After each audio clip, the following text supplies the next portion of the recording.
just a moment. 911, what's the address of the emergency? Aurora, this is Arapahoe with a transfer. I'm having some really bad chest pain. Okay, ma'am, we're getting the call started here for you. This woman was frantic. She needed help and fast. She called 911, but only after this urgent care clinic turned her away. And the lady was walking up and she's like, "Excuse me, we don't open for another 10 minutes.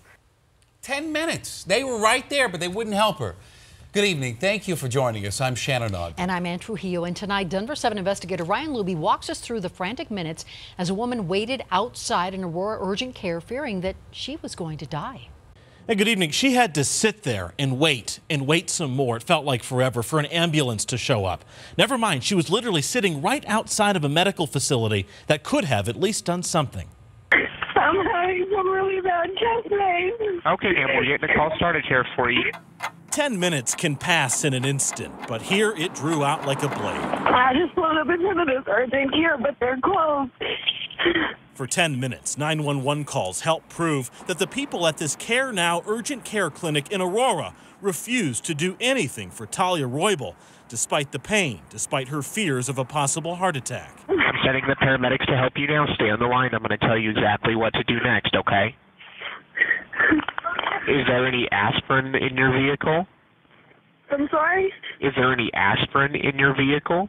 I'm on the ambulance. I'm on with the ambulance. Do you have any aspirin? Do you have aspirin? Who are you talking to, ma'am?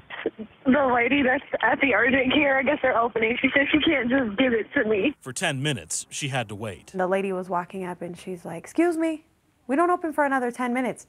And I turned around, and by this time I'm bawling my eyes out. And I'm like, I can't breathe. I'm having some really, really bad chest pains. And she's like, "Oh, I don't open for 10 minutes. Talia suffers from a heart condition commonly called SVT. Supraventricular tachycardia. It can cause her heart rate to spike to almost 200 beats per minute or more. My hands start going numb. My face starts going numb. Last Thursday morning, 10 to 8, that's exactly what happened here on her way to work.